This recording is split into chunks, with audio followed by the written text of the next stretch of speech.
This is Steve Von Till, aka Harvestman, from Neurot Recordings and Neurosis. You're listening to The New Scene.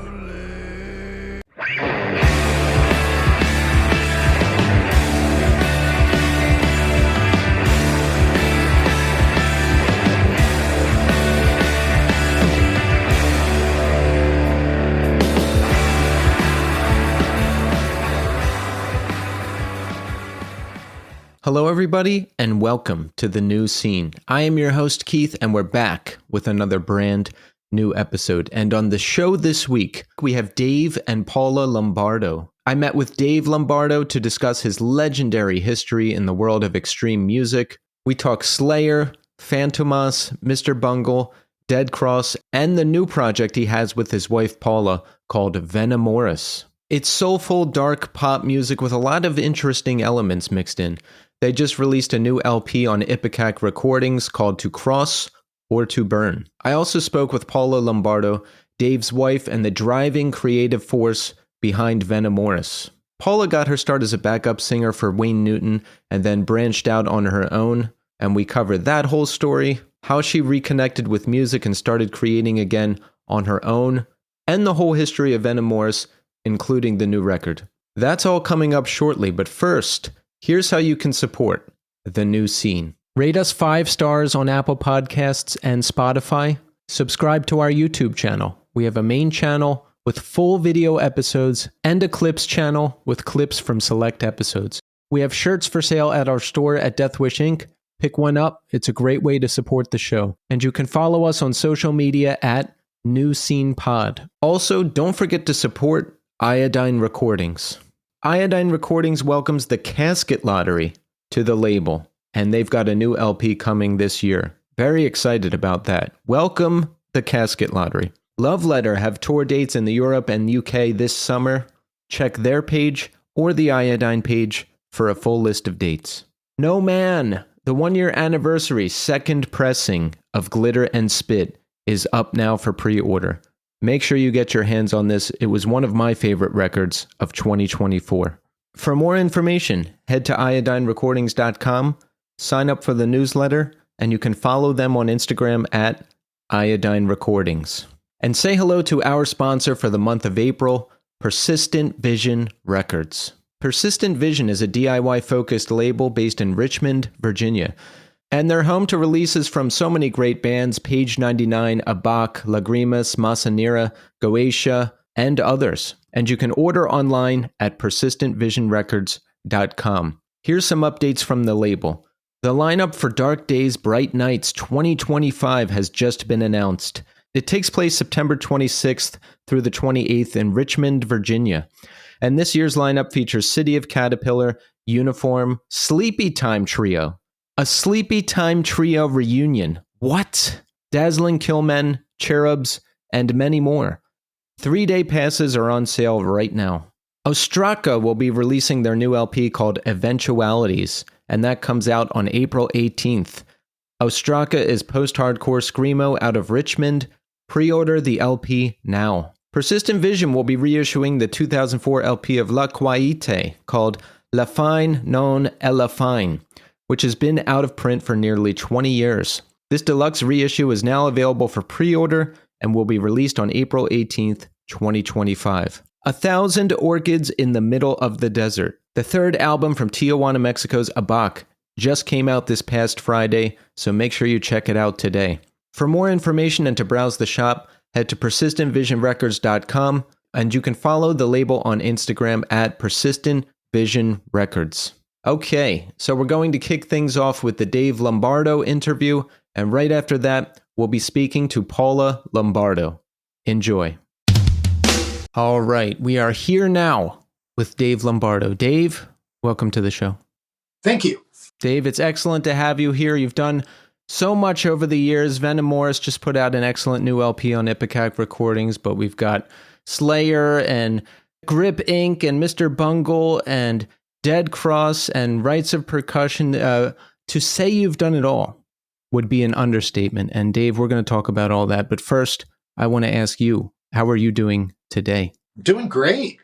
I just got back from rehearsal. My own my own little room where I sit and just brush off the cobwebs, and getting ready to head to New Jersey in a couple weeks and rehearse with Jerry Only and AC for the Misfits show in Coachella. And I'm also going to be recording something with John Zorn. I don't know what it is. It's always a surprise, and he doesn't like to tell me. No, I just need you over here. Let's. I want you to play some drums, and so that's always exciting because it's kind of like a brain cleanse, so to speak. Musically, it's like a cleansing because I don't have to think about structure. It's improvised, and it's really exciting. Yeah. Do you find that difficult at all? Like the improvisation type style? No, I feel like I've learned how to hone in kind of this maybe, if you want to call it, talent. I was always able to do that, to almost finish a musical sentence at once it starts, and I could find where the guitar player or piano or saxophone, and I tend to feed off of the first few notes that he performs. I could take it from there immediately. It's like, I know what you're saying, and I could finish his sentence. But then after I'm meeting Patton in '98 and he introducing me to Zorn, I felt, or I was kind of like, kind of like, wow, there's an art called improvisation, which I didn't know before. And so I've honed it in, and it feels great. It, like I said, it's like a cleansing. Right. You said you're performing with the Misfits too. Yes. At Coachella, we're playing 2 shows. Amazing. Have you played with them before? Oh, yeah. I've been playing with them since 2016, since Jerry and Glenn, since they've mended, their disagreements, and issues. They decided to put the Misfits back together, at least the original Misfits. Of course, I wasn't one of the originals, but Glenn gave me a call and said, Dave, I really want you to be a part of this. That's amazing. Yeah. How does it work at rehearsal? Will it be you and Jerry at first, and then Glenn comes in at some point? How does it work? Jerry and I will get together first. I fly out to New Jersey, hang out with him for a few days, and AC Slade, another guitar player that plays on stage with us, he's there. Doyle shows up sometimes, but I think he's going to be up in Canada, so he won't be able to make it to these rehearsals. So it's just us 3, and then we get together in Los Angeles for a couple days, for a couple rehearsals, and then head off to the show. And that's when Glenn joins us, when we get together in LA. When you travel like that, when you're staying somewhere else, what do? You get your own hotel room somewhere? Do you stay with somebody? What do you do? No. I mean, the first time first couple times I went out to New Jersey, I stayed at Jerry's house. But then I ended up getting a hotel. Yeah.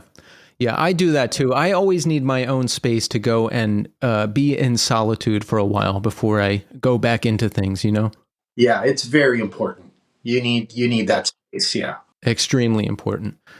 So you were born in Cuba, correct? Yes. Yes, and you ended up moving here, I think, between 1 and 2 years old. Yeah, I was 2 years old. Okay. Do you have any memory of actually being in Cuba? No, I don't. No. All my memories are here in the States. Your family settled in Southgate, California when you moved over here?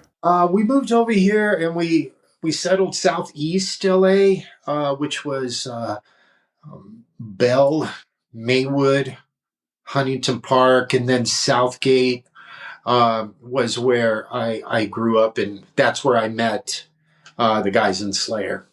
But it's all basically that area. I mean, it's probably a 3-mile radius where we lived, where we moved to.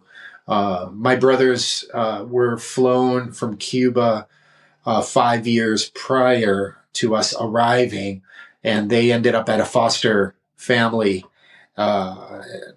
home in Long Beach, California. So California is where I've been, all my life.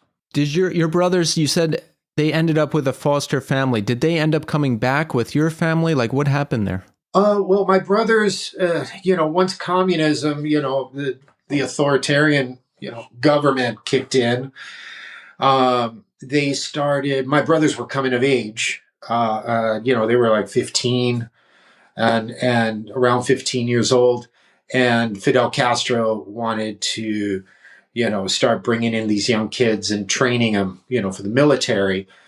And the Catholic Church got a hold of that, information and decided to fly out, approximately 14,000 children out of Cuba. And my brothers were, part of that group. My parents sent them off thinking that they were going to see them in about, 6 months maximum. Okay, kids, get on this plane. We're going to put you in foster care, and we'll be there in 6 months. Well, during that 6 months, the Cuban Missile Crisis happened, and the wall went up, and my parents weren't able to see my brothers for 5 years. 5 years. Yeah, 5 years, and it was my brother's formative years, and they thought my parents abandoned them, and between letters and never phone calls, it was always writing letters. My parents were really upset, and obviously caused a rip in the family. My parents were going to divorce, and I popped up. While my parents, they had a little fling in the middle of this separation, and so they stayed together and went to the U.S. Did your whole family end up coming back together? Yes. Well, I think by that time, my older brother, he was in the military. He signed up, went into the Army, went to Germany, met a German girl, married her, and then came home, and that's when I got to know my brother. Okay. How was it for you growing up in America? It was great. I mean, my dad was a hardworking man. My mom, she took care of the house, and she also had other jobs as well. I was very lucky. My dad really made sure that there was food on the table. I had a roof over my head. I had clothes. I wasn't by any means spoiled. But, because as soon as I turned 13 years old, he was like, you got to get a job, kid. I don't raise lazy kids, and so I had to, whatever it was, after school jobs. And, but I kind of gravitated towards music, and, which was it was unexpected for them. Yeah. How did you settle on drums? I think I read that your parents ended up buying you a drum kit. How did you land on that?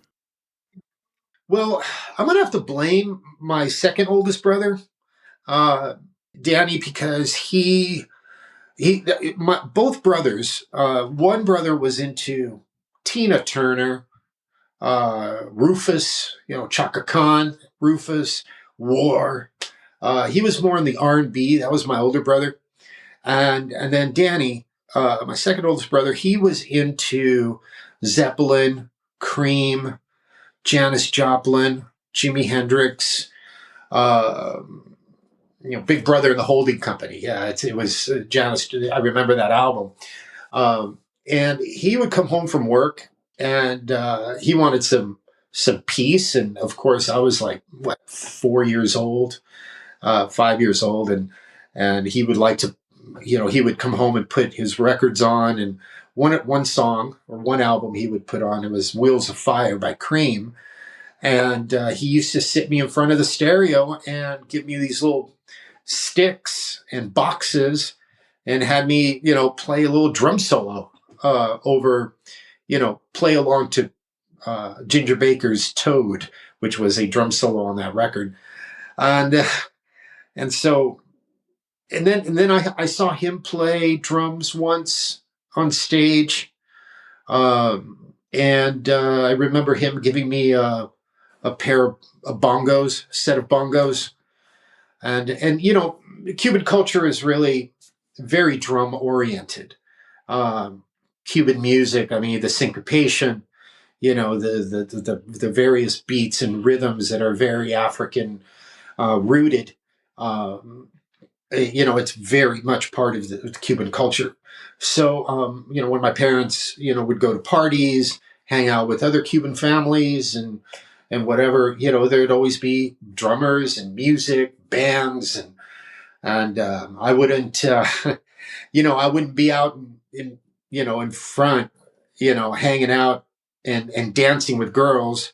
I'd be backstage sitting on a piano stool watching the drummer. And my mom would search out. It's like, where were you? And it's like, no, I'm watching the band, or she like looks all over for me and she finds me backstage, watching the drummers and the musicians interact with each other and, taking swigs out of a flask. And, it was great, man. It was really cool. In retrospect, you look back. And, yeah. It's like fate. You're collecting information for your future. Yeah, true. Yeah, you mentioned drums being big in Cuban culture. So it must be in your blood to a degree, right? Because we know what people say about your drumming with the best double bass and the incredible swing, and we know everything you've done. So do you feel that? Do you feel like it's in you? And is there Cuban artists who influence your playing? Yes, I do feel like it's in me. There's something very innate, something that a pulse, an energy that resonates inside of me, and I don't know where that came from. I assume it's from being exposed to that kind of music. It's hypnotic, rhythmically hypnotic. It's sometimes incomprehensible, to hear these patterns and everything, work in such a rhythmic and, stimulating way, that it had to have done something for me. And then later, of course, I got into, other styles of music, but I think I've always carried that with me. And it's not really a particular artist. I mean, I do remember my mom and dad listening to Venamoris.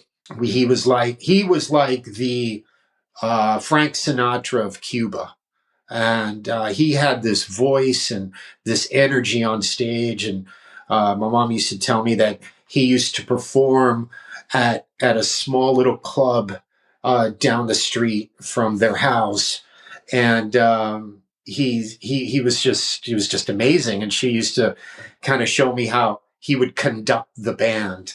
And sure enough, I went on YouTube looking him up, and wow, he did, do those gestures, like my mom said. Celia Cruz was another one. Tito Puente. All these are just amazing songwriters and artists.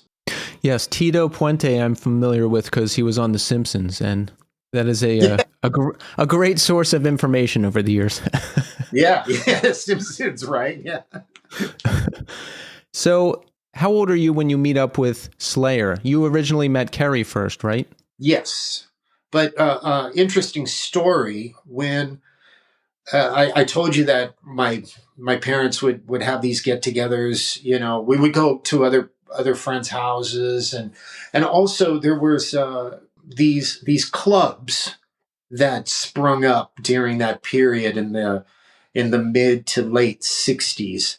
I call them Cuban clubs, and they would have a different name. One was La Cofradia, another one Santiaguero. They were all based on different cities in Cuba, El Orguinero, and those places would be like weekend get-togethers for, Latin American families, and they would have bands play and dances and parties and dinners, and so one afternoon they called the matinee, which is a matinee, around 4 or 5 o'clock, they would have a rock band come in and play. And I believe I had to have been 11. And I remember watching a band, and there was this kid. He was 15. So I was 11 and he was 15, and he had this long black brown hair going down his back, and he played bass. And he was there in front, just jamming away, and they played cover songs, whatever it was, Taking Care of Business, Bachman Turner Overdrive, or some Creedence Clearwater Revival, whatever was going on at the time. And then fast forward, I didn't know who he was. I didn't introduce myself or anything. I was 11 years old, and he was on stage. And so this guy was like, whoa, he was awesome. And it turns out that after I met Kerry, and so fast forward, so I was 11. So then when I was 16, I met Kerry, and that was just random. Like I told you, my dad, he always you have to work. So I was 16, and I had an after-school job of delivering pizzas, And so I had just gotten my driver's license. And a little bit before that, I was playing drums, and these guys came over, and they told me that a guitar player lived about 4 blocks away from my house. And so that stuck in my mind. And delivering pizza that day, I drive by this house, and there's a guy with long hair.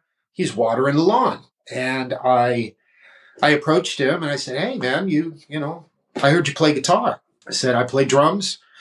I said, "You want to jam?" Because that was like things that I would do. I would go, if I would hear a musician or a guitar down the street 3 blocks away at a friend's house, and if I hear a band, I'll knock on the garage door and want to check them out. So I was really interested and driven as soon as I was able to get out into the world.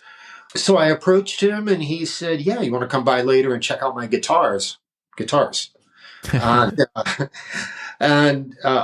So after work, I swung by and knocked on his door and went inside, and he shared with me his guitars, and I think he had 3 or 4 different guitars, including like an old Elvis box guitar, electric, and I remember I had a Dean guitar, BC Rich. And he showed me a list of songs that he knew how to play, which was quite extensive, but I was familiar with a lot of those songs, even though I didn't know the exact structure. I knew the title. So I think maybe a couple days later, we talk again, and he comes over to my house, brings his amp, and we start rehearsing, at my house in Southgate. Again, he was like 4 or 5 blocks away. And then, we practiced again a couple days later, probably again. And then he said, "Hey, I have this guitar player that I'm thinking about bringing in." I said, "Yeah, let's do it. Yeah, let's bring him in." And it was Jeff with his little, Fender Twin guitar amplifier. Kerry had more gear. He was already playing in a band called Quits with Tom, which I saw at a Battle of the Bands in '79 at Southgate Park Auditorium. They used to have bands play, and every Halloween. And I was dressed as Angus because I just discovered AC/DC. And I saw this band Quits play. And stage left, it was Kerry. Tom was playing bass and singing. And there was this other guitar player and a drummer named Jimmy. So geez, man, I'm telling you everything. And then after that, sum it up, we rehearsed with Jeff. Then Kerry said, "Hey, I know this bass player, singer that might be a good fit." And we all went to Tom's house, met him, and everything clicked. And that was the birth of Slayer. And you're 16 at that time? I was 16, yeah. Yeah. And you had been playing in bands before that too, right? Yeah, I had a few bands actually. I mean, even if you want to call them bands, there were like these duets, a guitar player. I was, like I told you, I would always, search out musicians and jam with them. And there was one guy, Tom McClanahan. I remember, I think around 10th grade or something like that, 9th, 10th grade. I got together with him. We jammed in his bedroom. And then there was this other guy, Danny Moraza and Joel Mesters. It's like 1979, 1980. We got together and we started a band called Sabotage. It was first called Escape, and then we changed the name to Sabotage. And then I had to leave and just move on, from those bands. What was your thing musically at that time? Did you have one fixation? Were you listening to a lot of metal, or were you listening to all kinds of stuff? It was rock at that time. Metal, I don't think was existent. If you want to call Deep Purple space trucking metal, if you want to call Zeppelin metal, but to me at that time was rock and roll. Yeah. Yeah, because there wasn't like as much of an established metal scene at the time, right? Like people did kind of refer to Zeppelin as metal and back in those days, right? Yeah, maybe. I don't know. You would have to refer to Hit Parader, Circus Magazine. These were the rock magazines, at the supermarket.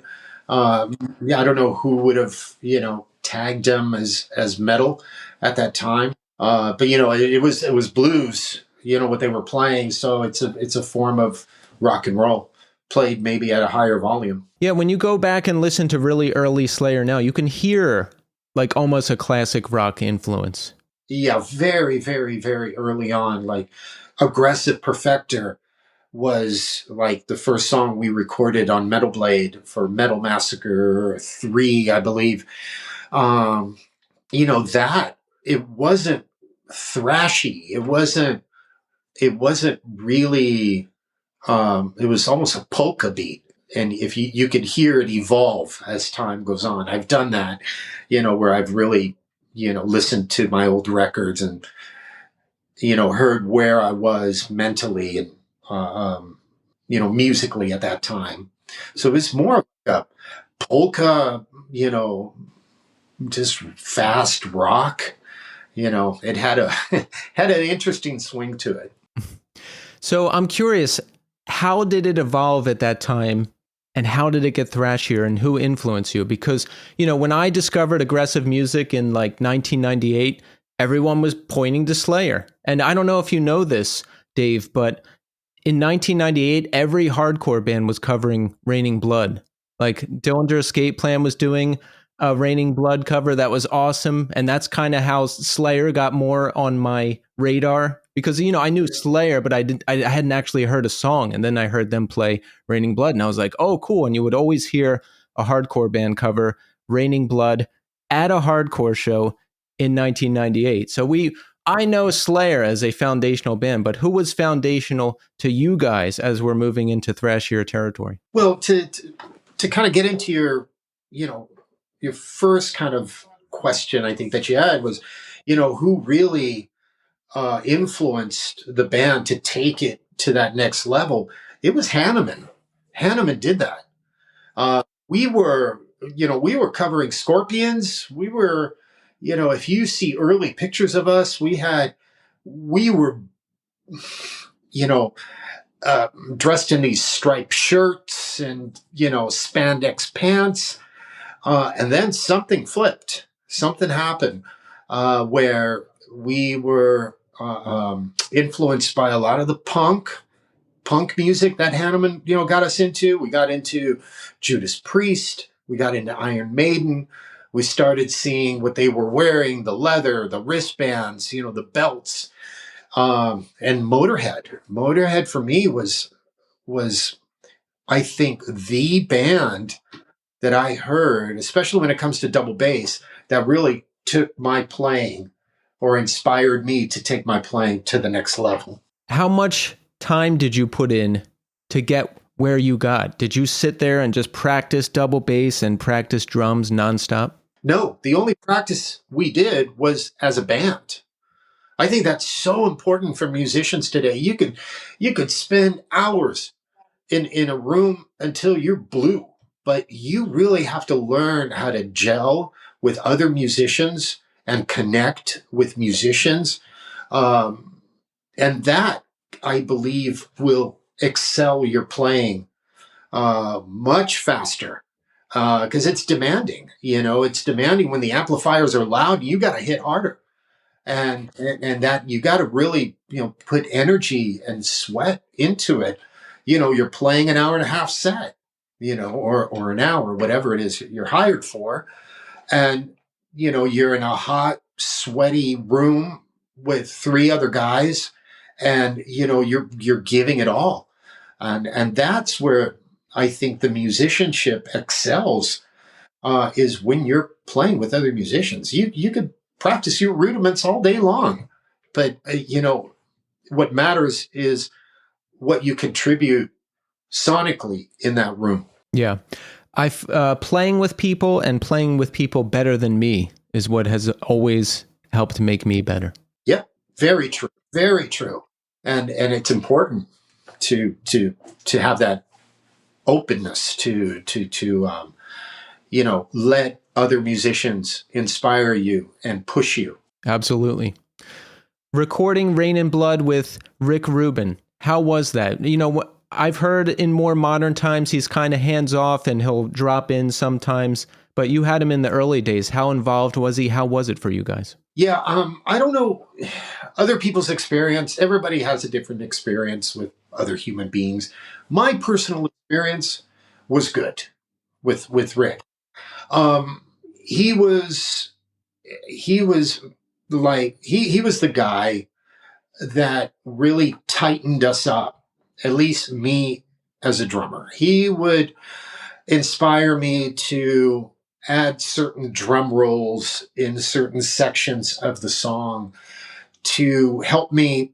He helped me learn how to structure my drumming to enhance and make the song better, make the song more exciting. He was always there for my recordings, except World Painted Blood. He wasn't there, or Christ Illusion. No, he wasn't there for Christ Illusion. But the first records, he was a big part of the structuring and the drum rolls. Hey, Dave, put a roll here. Why don't you do something else here in this section? Hit an extra kick to let people know that we're going into the second verse. Little things like that, little nuances. And he was always in the control room. I'll never forget. I'm playing. I do a drum roll, and he's head banging and standing up and just really enjoying the moment. So that's what I remember. Everybody else has had a different experience, including members in Slayer, and they have their opinions. But I'm very grateful to him, for what he did for the band.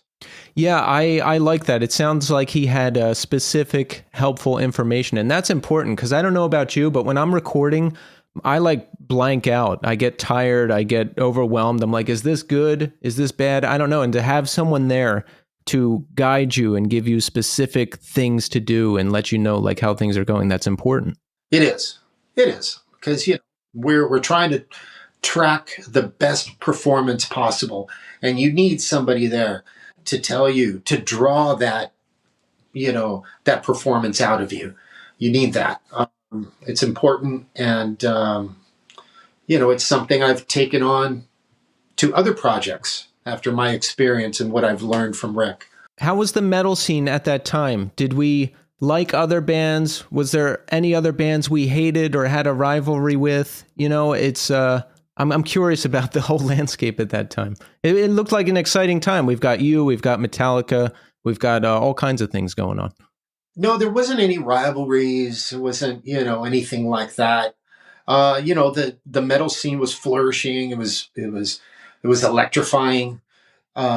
People were excited. There was this identity of, denim and leather, and it was an interesting time.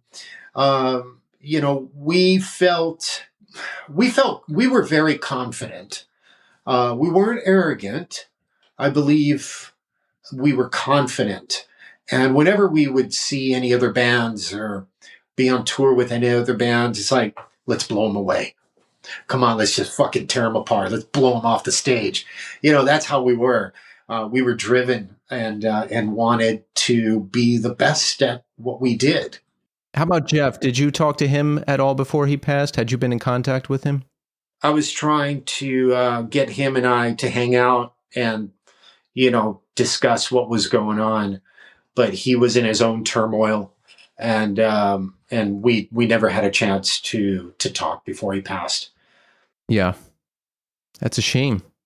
Yeah, I love that dude. Yeah, you guys spent a lot of time together. Yeah.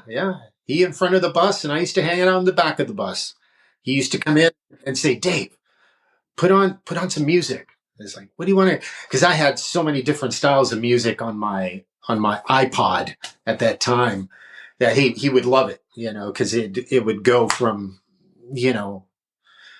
Portishead to Prodigy, it's all over the place. So he would really enjoy that. Yeah, plus I imagine if you're touring in Slayer, like you don't necessarily want to come back and listen to metal or something extreme every night. I tend to like something else kind of from what I'm doing.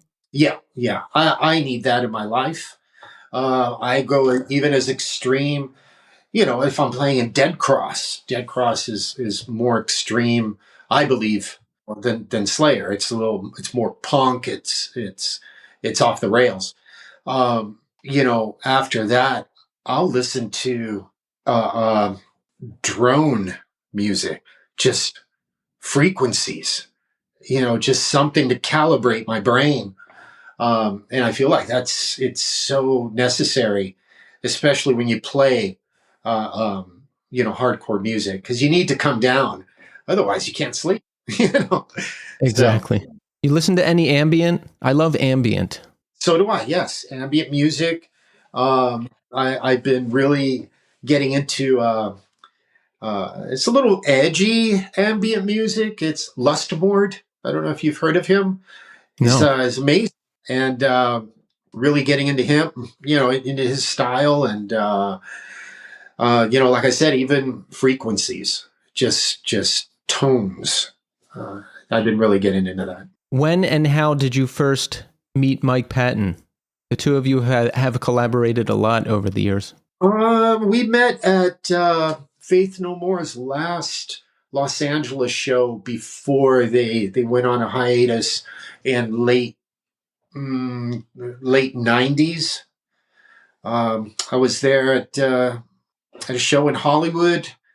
Robert Trujillo was there, and we all just hung out, backstage, had a chat, and then I think maybe several months later, I received a phone call from him asking me to be a part of Fantomas. And so probably 98, and he was getting ready to launch his record company, and the first Fantomas record was going to be the record that he would launch his company with. So I've been with him, since then. Yeah. How did you get the idea for the director's cut album? How did that get conceived? I have this memory I'll never forget. I was on tour with a friend's band, and we were driving through the desert. It's like that stretch from LA to Vegas or whatever. And it was dark. It was night. It was completely blackout. And people were like freaking out. And the Godfather song was on. And it was the big crescendo where like the Godfather theme kicks in, and we're like in the desert at night, and people are freaking out. It's a funny memory. Yeah. That, I don't know where he got that idea from, but that album is a masterpiece. That is one of the most creative bodies of work that I've been a part of, and I think out there that's just a beautiful piece. And I don't know where he got that idea from. One of his many inspirations that you would not think that could inspire someone. You never know where he got it from, but it is a beautiful record. The Omen, another piece. Yeah, it's how do you come in on something like that? Like, does he give you a track or play you something, and then you figure out how to play it? Or are you guys in the room hashing it out? Like, how does that work? He Here's the genius of Mike Patton. He hands you a demo, and it's done. Just learn it. That's it. And we work it out in the studio in rehearsal. But everything's written by him. He maps everything out. He plays the drums, the guitars. He does the vocals, everything, the samples, everything you hear on CD. I receive in cassette, at least cassette at that time. And then I would, let's say, for example, the first album was very complex and a lot of time changes and mood changes and shifts and tempos. And I would have to write that down. I would, write down, I'll just go song 1. Here we go. And, make notes. If there's any notation, music notation that I need to do to help me through, I do that. But it was all in a book. Unfortunately, that book is out there. Somebody ripped it off. That's, and we just rehearsed. We would get together at 12 o'clock in the afternoon, and we wouldn't leave until 9 p.m. with one dinner break. That was our schedule to work on this music. Wow, amazing! So you just get a cassette and it's done. Can you add your own flair to it, or do you do different stuff? Do you do all that? Yeah. Yeah, he expects you to. He wants you, to bring, your style, and so there are some moments in those recordings where you're able to, be yourself. But for the most part, those parts are so short that you really don't have time. You just have to be able to perform it like he wrote it. No, I'll never forget asking him, excuse me, I'll never forget asking him, Mike, why this demo's perfect. Why do you want me to re-record this? He said, because I want you to play it live. I want to take it out on tour. So it's like, okay, makes sense. And record it, with real drums, with human. I mean, well, he obviously did it, but obviously with different musicians. Yeah. Yeah, that's good, right? I would want that. Like, I would want to be on the record, and then I would feel like I knew the songs better, and then I'd feel more comfortable playing it out on tour. Yes, absolutely. Yep. Yeah. Does it work that way in Mr. Bungle too? Will you get like a finished demos? Yes. Trey, when we first got together, this was during actually the whole idea of getting Mr. Bungle together and its original with the original music. It was Trey Spruance was on tour with Dead Cross. It was Secret Chiefs and Dead Cross. So Trey was in the opening act, and obviously Patton had worked with Trey, and we played Brooklyn at the Warsaw Theater, and Trevor shows up, and we all take a picture together.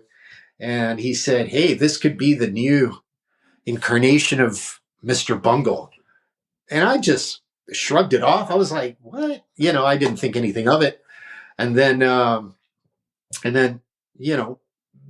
couple of weeks later, I think I hit up Trey and I said, hey, man, send those demos over. And he did. And I started, practicing at home, getting familiar with him, writing down my notes, my little roadmap. And then we got together and, performed the songs. But they presented the music as well to me.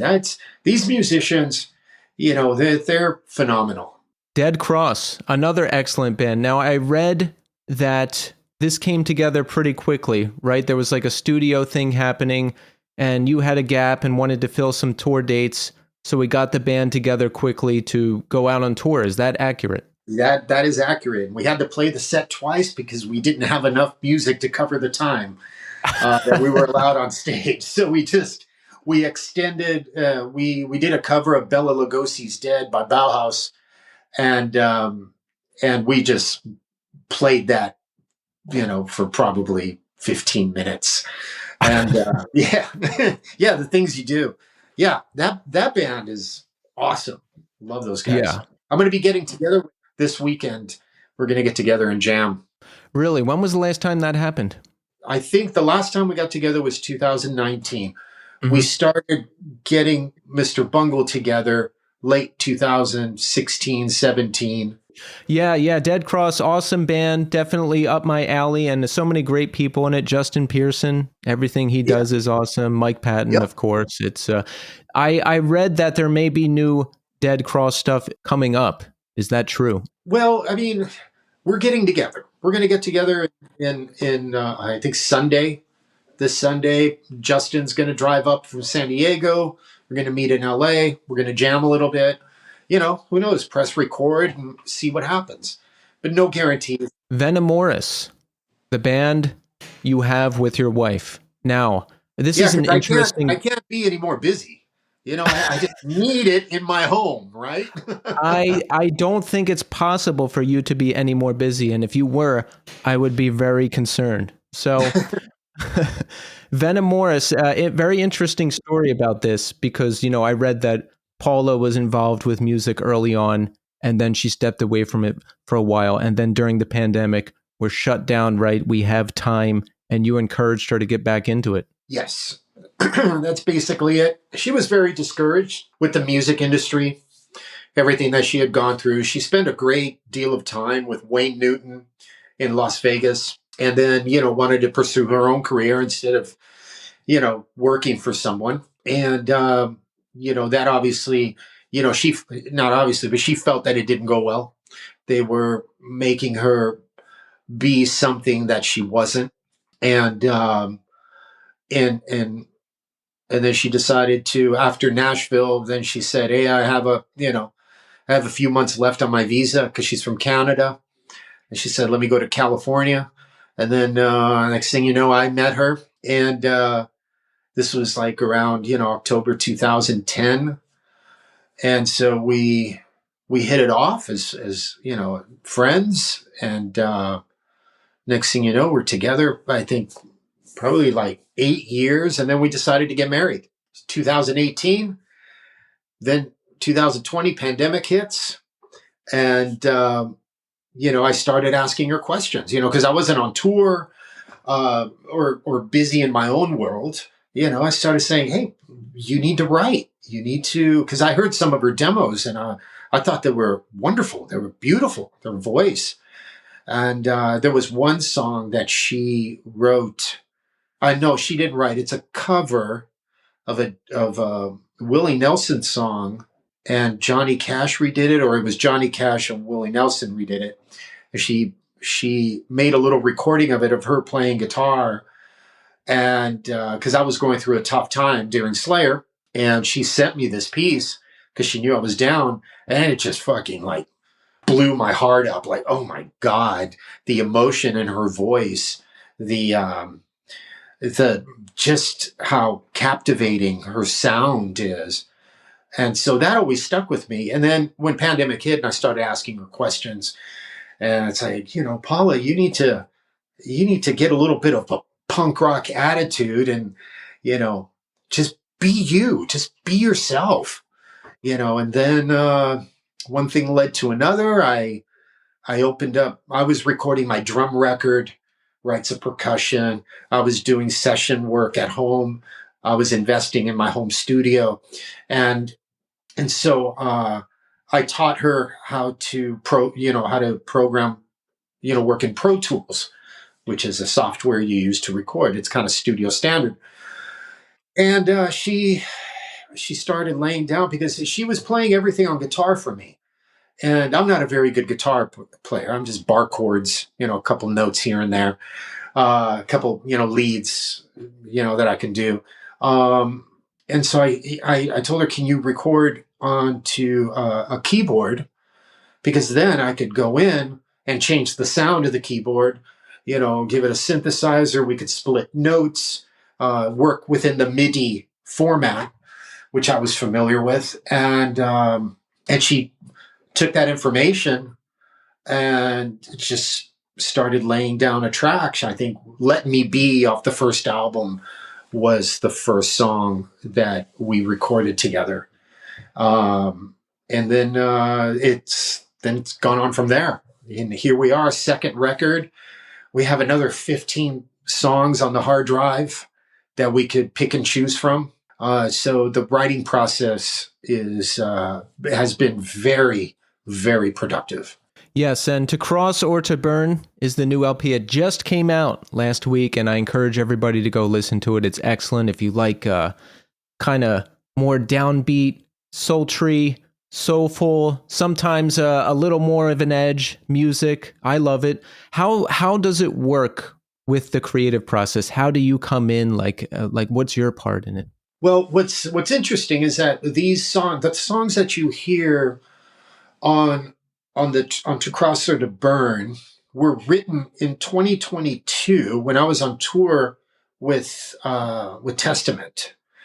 So we're developing the artwork for Drown in Emotion, the first album on 31G, and Justin Pearson's record label, and she's sending me songs. I'm like, oh my God, what is going on here? So what she does, she goes to the piano and she'll set up her phone and start creating these melodies on the piano with some lyrics. And I get an idea. She sends me these demos, and then I get an idea of if the song needs drums, if it doesn't, what mood is the song emitting. So I kind of like feel all these things out in the demo. And then when I come home, we start developing. I start telling her, okay, this is the drum beat I feel for this song. Then I'll tell her this song doesn't need a drum beat. For example, the opening track on the album, that song, I could not put a drum beat on it. I said, I was thinking brushes, rim shots, subtle, patterns. But what turned out is how it turned out is I felt was the strongest, the strongest way the song could, be presented. I read that your son mixed the record. Do I have that correct? Yes, my oldest son, yes. Yes. How many kids do you have? I have three. Three from a previous marriage. Okay. How old are they? David is I think 32.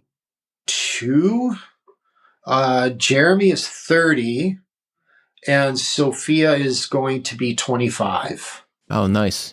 Yeah. Is everyone involved in music to some degree, or are we doing different stuff? My daughter, she's really into mountain climbing. She works for Black Diamond, outdoor gear.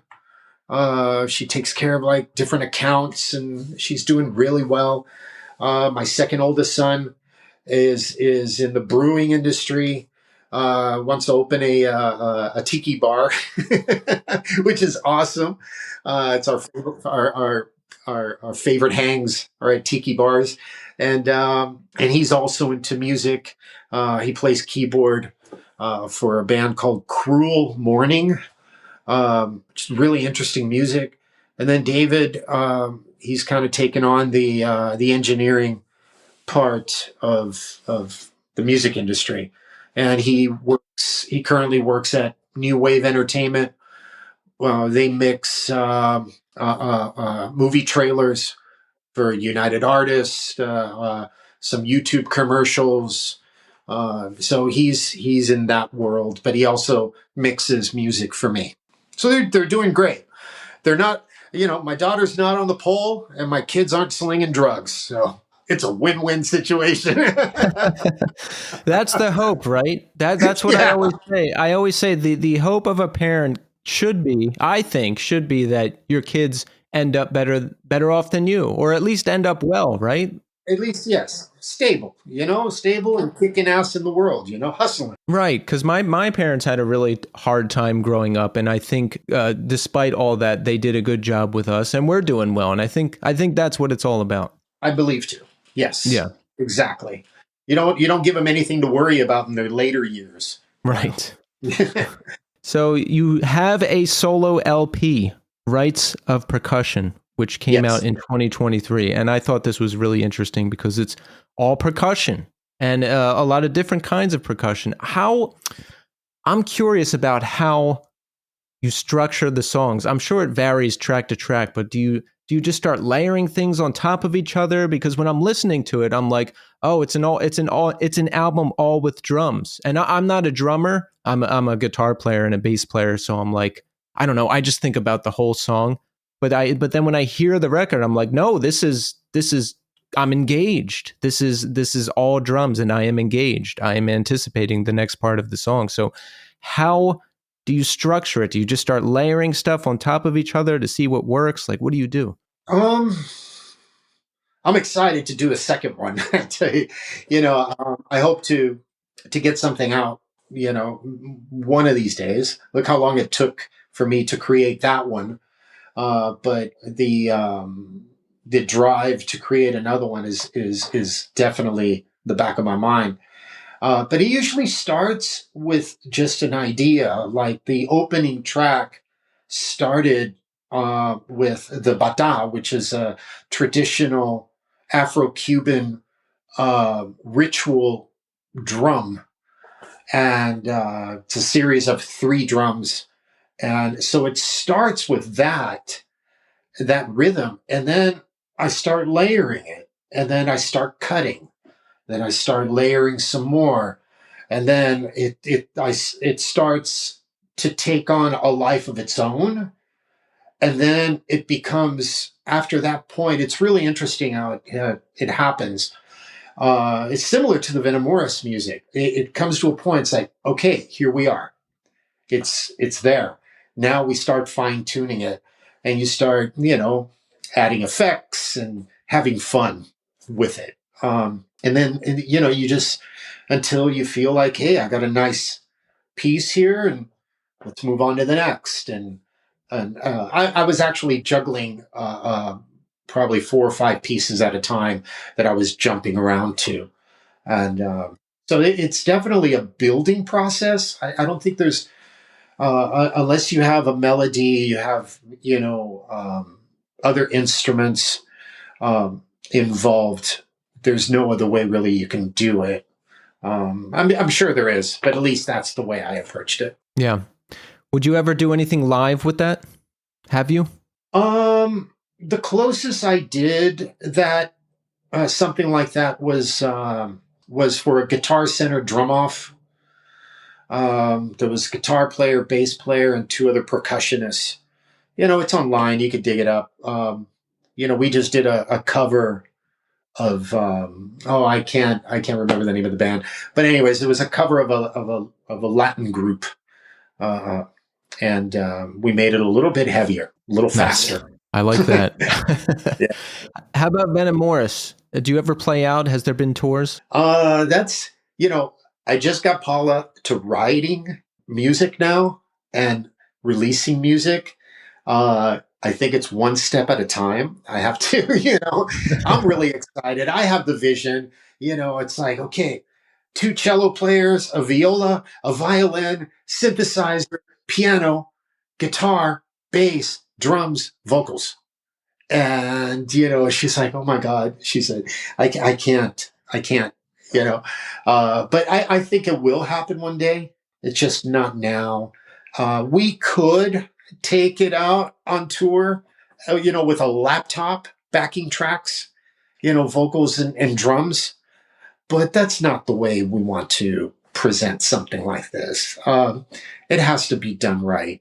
And I'm inspired by, of course, Portishead and groups that use orchestral instruments in their performances.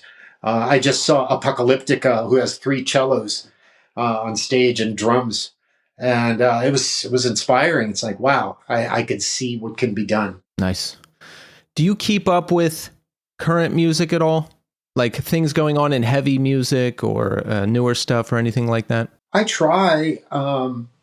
Sometimes I have to. I could only focus on my own music, or projects that I'm doing or rehearsing. Sometimes some music does, show up on my radar, but, I don't purposely go out and start looking because I find myself in a very, becomes a little redundant. I don't hear personality in the music. I hear overprocessed music. I really love natural sounding drums, and I could recognize a sampled kick and snare and toms like you could recognize whatever. So it's really discouraging and somewhat sad. Yeah, there's a lot of that now, and a lot of modern heavy music has this certain tone. It's like this genty, kind of staticky, processed sound.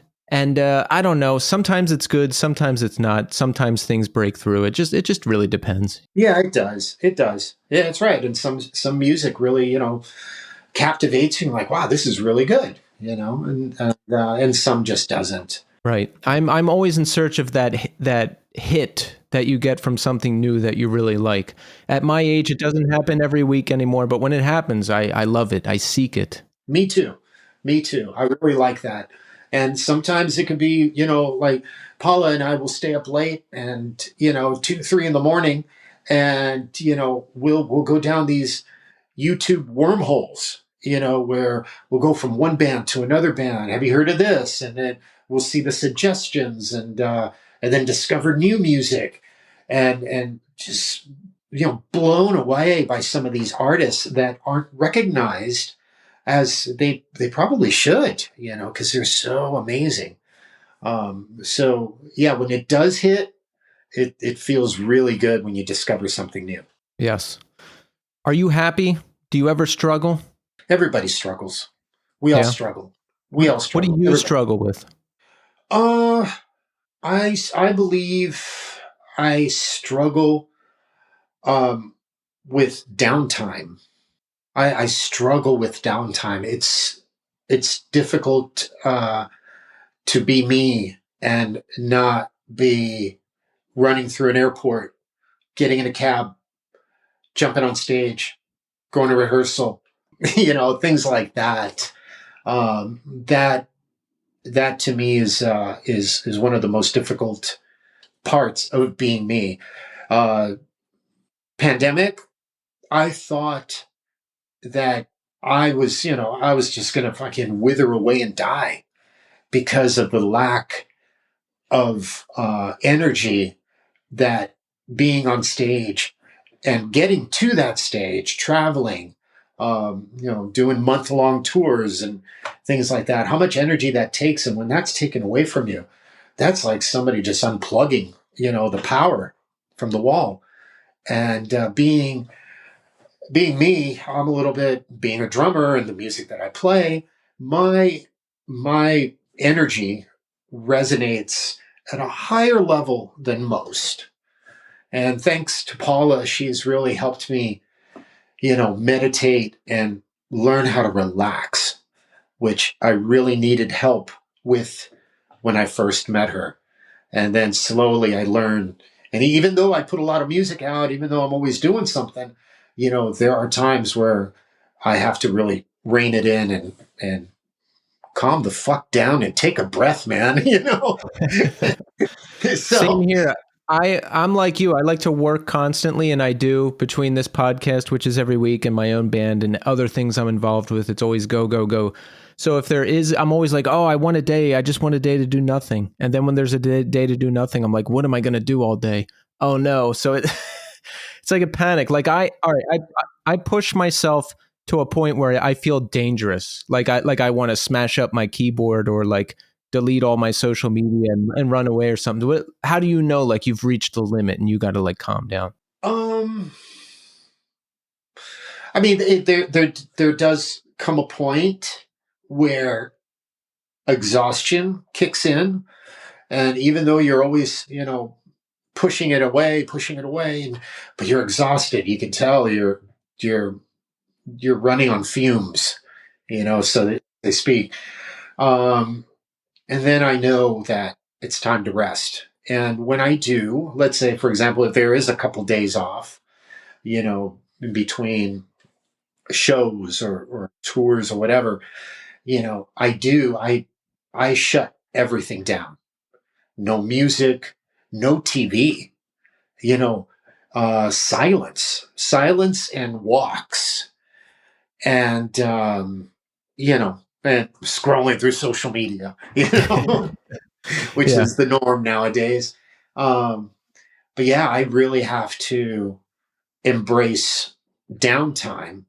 Paula will tell me, Dave, just enjoy this time, because as soon as April kicks in, or as soon as March kicks in, you're going to be rehearsing. You're going to be rehearsing Misfits. You're going to be recording with Zorn. Then you got to go back and record in LA with the Misfits. And then you got 2 shows, every 2 weekends. And then who knows what's going to happen in May and June, because my schedule things always pop up. She tells me, Dave, relax. And then I'm like, you're right. Let's go upstairs and work. Let's go finish the song. I need to track the drums tomorrow. So yeah, I can sit around for a little, but then I'm like, all right, we got to go do something. I can't just sit here. It's hard to even just sit and watch a movie or something these days. Yeah, it is. Yeah, that's true. I can't. I certainly can't. My brain start thinking of things, and it's an interesting personality, and you have to really learn how to deal with it. So we have the new album from Venamoris out now, To Cross or To Burn. Potentially live shows in the future, but we're taking it one step at a time right now. We are in the album is out there cycle right now, so we want everybody to go listen to it. What else do you have going on, Dave? What can you tell us? We've got Misfits gigs coming up. What else? Misfits gigs, maybe some surprises mid-year that I can't talk about, later in the year as well. Possibly more Misfits gigs. Home recording, we have a meeting tomorrow with a pianist. We might re-record one of the songs off the album, just piano and vocals, without all the synthesizers and everything. And there's other music that we need to finish up for the publishing company. We want to get that wrapped up. There's 3 of them that we have right now that we're working on, and there's more. We want to continue writing for the next record.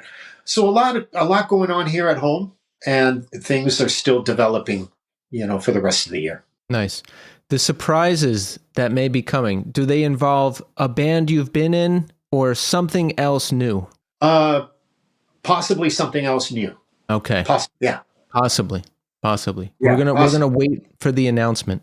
Yeah. Yeah. We Who have knows? to. It might not even happen, but it's pretty cool.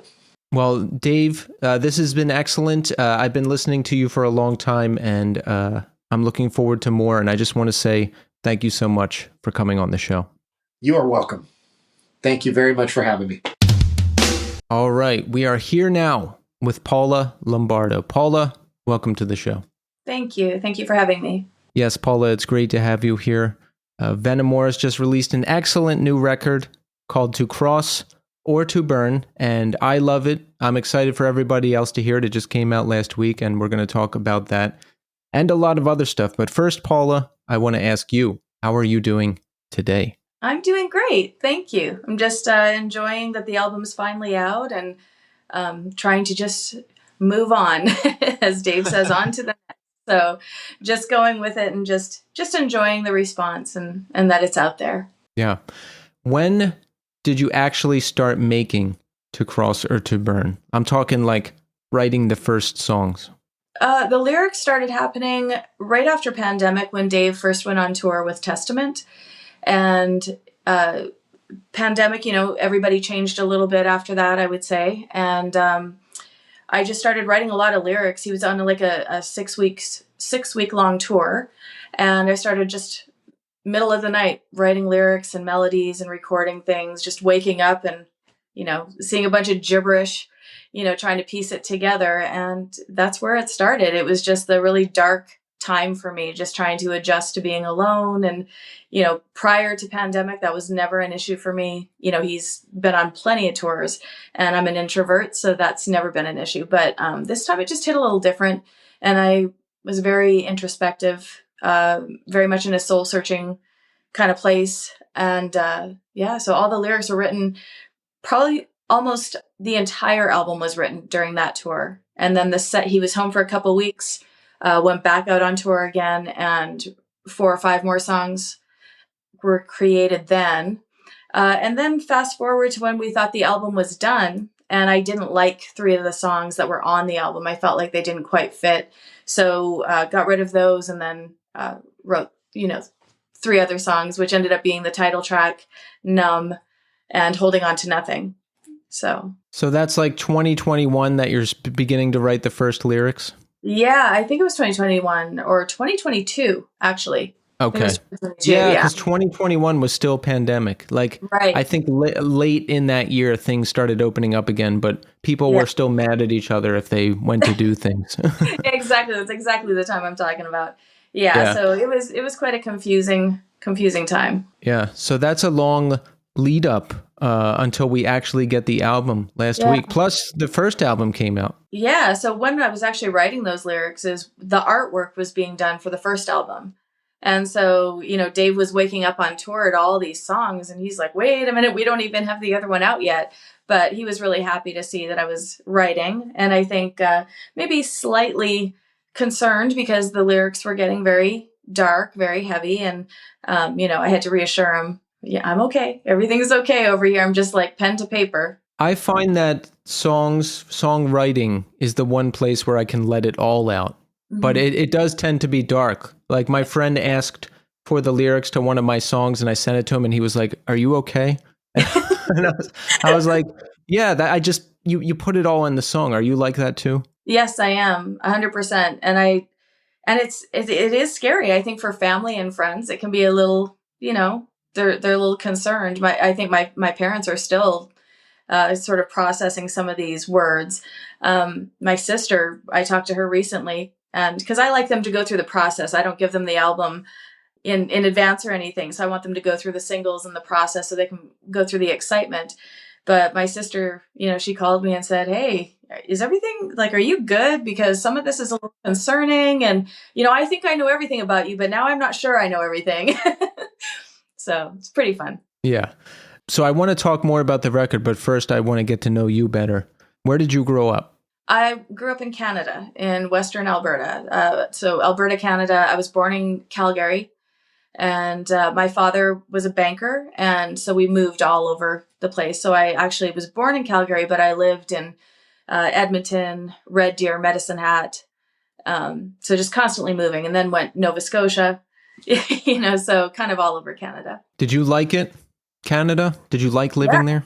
Oh yeah, I love it. I have no complaints about Canada. It's my home. I love it, and it was nothing but great for me. The weather it can get pretty cold, but I like that. I like the seasons, and I like the snow. So it's beautiful. Yeah. Do you still go back to visit? I do, as much as I can. My parents are now in a small community in a little fishing community in New Brunswick. And I'll go back and visit with them. Dave will go with me, and it's just like going to a spa because it's just so peaceful and it's picturesque. It's just gorgeous. So yeah, I think, but we're a little over a year now, so I'm overdue. And you started taking piano lessons at around 7 or 8 years old? Yes, I took classical piano. Did you pick up on it quickly? Did you like it? I did actually. Like I touched on before, I'm an introvert. I was very shy. And I loved playing, I loved music from a very young age. So for me, it was a lot of fun. It was a challenge and I enjoyed it, but it was something just for me, so it was nice. I enjoyed it a lot. Yeah. So researching about you, it said that, you were pretty shy. So you didn't want to do rehearsals or shows or anything like that. Yeah. Mm-hmm. Any recital, in order to pass, keep moving up in your studies, you have to do these recitals and perform. And it was debilitating for me. It was something that was just painful. I don't know, just the fear would just be just so intense. So yeah, it was pretty rough. I'd get through it, but it was a process. Yeah, I was like that too. I don't know. There was just this debilitating fear about everything because I've interviewed so many musicians where they're like, yeah, I went and grabbed this person and that person and I knocked on this person's door or I lied and said I could play this instrument and got in this band. And I'm like, oh my God, like I was too scared to even tell anybody I wanted to be in a band. Like I was afraid. I don't know. It was like this secret or something. It was that was just the way I was. Sounds like you were kind of like that too. Yeah, that makes total sense to me. Exactly that. I can totally relate to that. It was, yeah, it just felt like something, you dream about like what you want to do with it and whatever, but it never goes past that. Just the boundaries and the fear are just like terrifying. And it's so sad, if you can't break through it, it's so sad that some people just have that holding them back. Right. But a turning point moment for you that I read about, you were playing a Heart song on piano and your friend was singing it. And then you started singing and doing harmonies. And then that's when we realized that you could sing. Is that accurate? That's accurate. I had never tried really. I just sang along with records and that sort of thing, I'm sure. But yeah, that was the first time that I would have done that with anybody. And my mom heard it. We had my little Casio HT3000 keyboard that had batteries in it. And we were sitting on a dock in British Columbia. It's like this. I remember the whole thing. And my friend was singing and I was playing and my mom happened to be there. And I don't think I even knew that she was standing there. And yeah, it was the song Alone. And I just felt like those harmonies had to be there because that chorus is massive. And yeah, so that was my first, I guess, peep that my mom really was like, whoa, okay, this is what's happening. let me see if it works for her. She started getting you involved in stuff after that? Is that when you started like getting out and performing? She got me into singing lessons at that time. And that didn't last very long. The instructor, who was amazing, wanted me to sing opera. And I wasn't interested, but I had a very big range at that time. And I just, once realizing that I could sing, I started just trying to sing along with Ann Wilson and with Olivia Newton-John was another one, or Wynonna Judd, those sort of stylings. And, so that's how it started at the beginning. I quit the lessons though, because the opera singing has a different approach. And I felt like I wasn't approaching the other songs correctly. And those are what I wanted to do. So that didn't last very long. And then I went from that to karaoke contests, did some of those. And that actually, I won a couple of those and I saved up enough money to go to Nashville for a little while. My parents said, hey, if you can pay for your plane ticket, we'll help you out from there. So I did that for a minute. So yeah, it kind of all catapulted. That's got to feel good winning a karaoke contest, right? Hey, I mean, at 16, 17 years old, that was amazing. Yeah. In that day and age, karaoke was brand new. So it was, it was a lot of fun at that time. Yeah, because it's like everyone's competing, but you're the best. You're the best singer. You win. Yeah, it was really cool. It was really cool in the middle of a mall. It was so strange now to think about. But for some reason, I was able to get out of my own way with the shyness and do that. It was interesting how that changed for me. How old were you when you were doing that? I started singing when I was 15. So like 14, 15 years old, and the karaoke contest would have started around 16, 17, and I was hired by Wayne Newton at 18. Okay. How did you get on his radar? There was a gentleman that was a dear friend of Wayne's that lived in my area at that time, was Medicine Hat, Alberta. And I didn't know him, but he got a hold of a cassette tape of mine. And I don't know how that happened at all, but he got a hold of this like 4-song little demo that I had done of cover songs. And he used to frequent the Wayne Newton shows in Vegas every time he was out there, and they were good friends. So I believe he handed the cassette tape to another one of Wayne's friends, and Wayne was backstage with that particular friend. And he always, after his shows, puts on this, dark blue robe. And the guy just gave him a hug goodbye and stuck my cassette in his pocket. And so Wayne got in his car and felt that when he was putting his seatbelt on and put the cassette in and heard me. And then it just kind of snowballed from there. They had me out, I think, a week later after he got that. So they flew me out to Vegas and had me on stage 2 days after that. So it was quite a whirlwind. It was insane. I mean, were you freaking out? Yes. I mean, when I realized how big that was, I can't remember, I was 18 or 19 at that time. I graduated at 17, so it's probably 19. But it was crazy because I remember that money that I won at the karaoke contest got me to Nashville, and I didn't have anything out there, just the very basics. And my parents and I were talking, and they were the ones that got the phone call. And I said, "Who's Wayne Newton?" That was my first, I don't know who that is.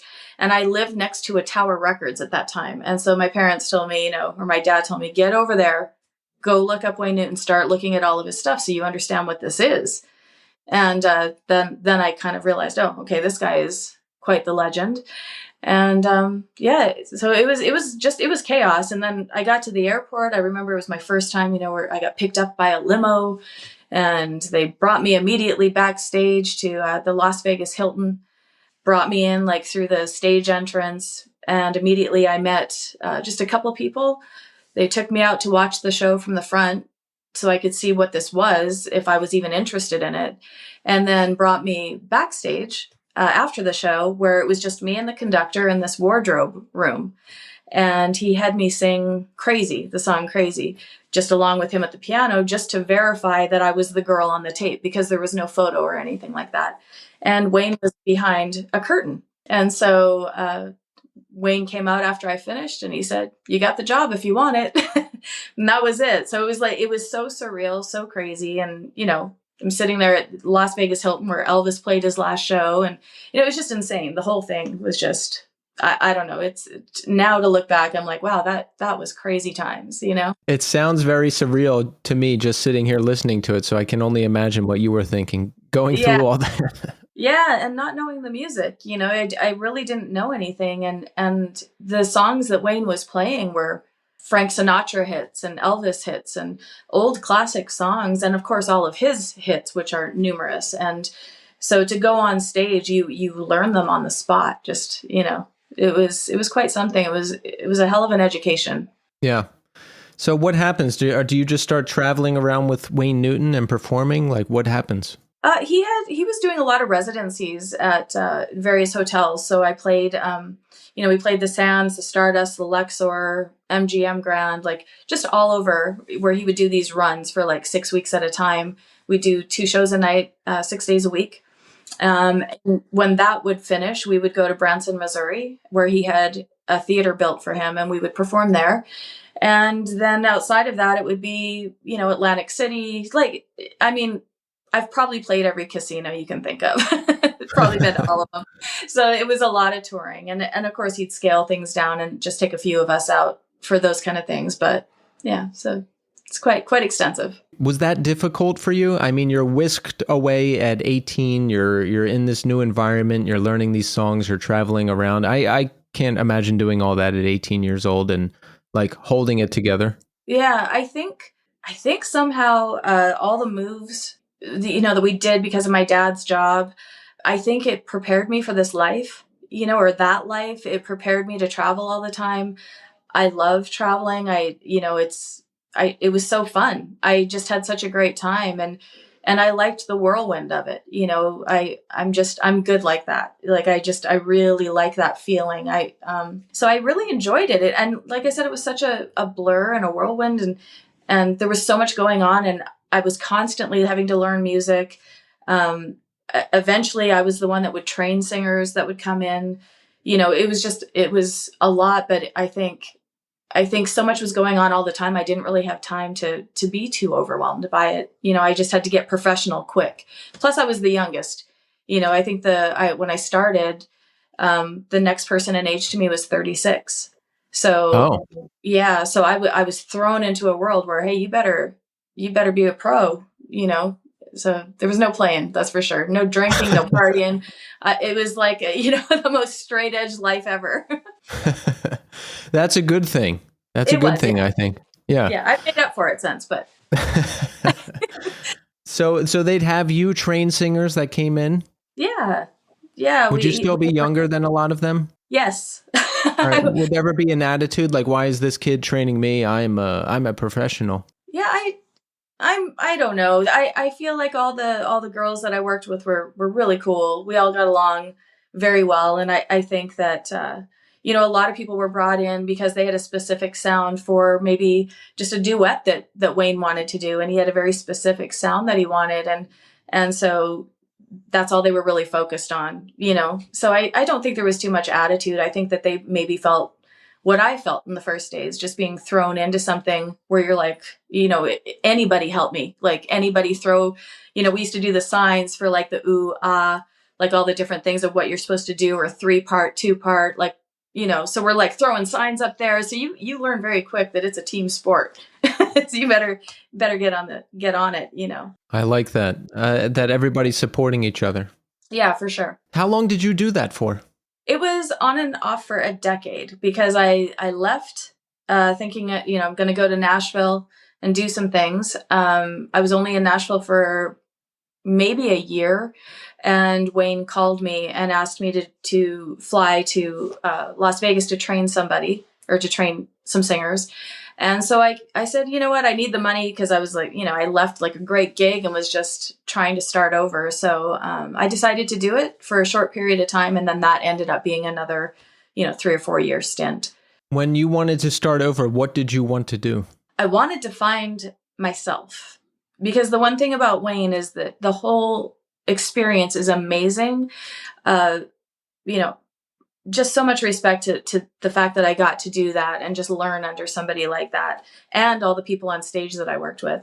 But you don't get to develop yourself. You don't get to develop your own sound. My job was to make him sound as good as he could, like have the best backing vocals that he could have, and to fill in, any duets or anything. But it was all cover songs. It's not, you're not songwriting. You're not doing anything like that. You're just learning songs that he wants you to learn and singing duets that he wants you to sing. And so also 2 shows a night, 6 days a week, you're exhausted. I mean, if I went to the gym or anything, it would be after the shows. So I would go at 2-3 o'clock in the morning, sleep all day, just, get up and then go right back to the casino or the hotel. And there was just no time to really learn who I was.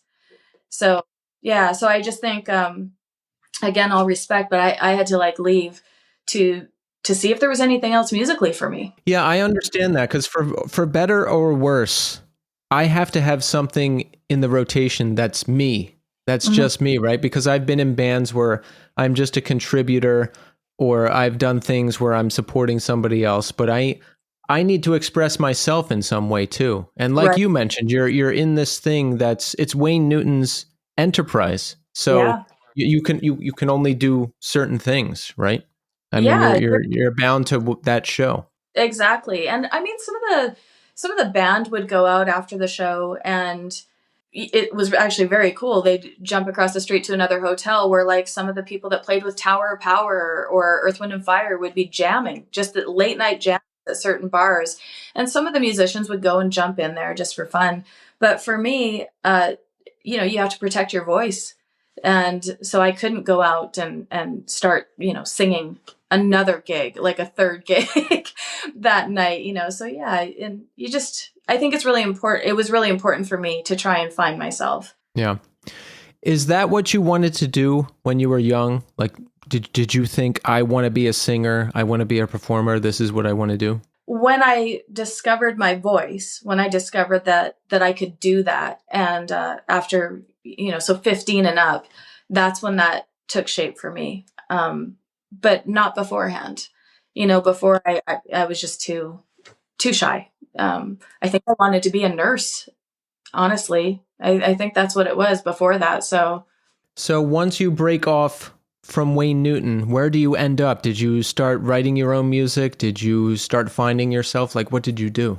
I went to Nashville and I got a job as a hostess at a restaurant, and I just started trying to write and started going out to songwriters nights and just listening, trying to just absorb this new environment and learn what Nashville was about. And yeah, it just, just kind of threw myself in there. I had never played guitar before. I tried to, I was teaching myself guitar because my main instrument was piano, but if you're going to songwriters nights, it's kind of hard to do.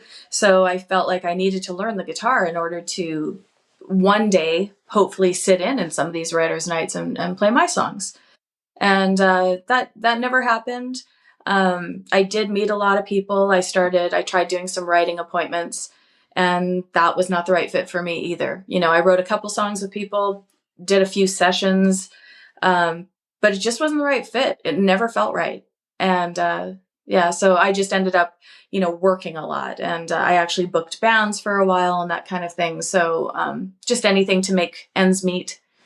And then at one point I just said, okay, that's it. I have 2 years left on my work visa.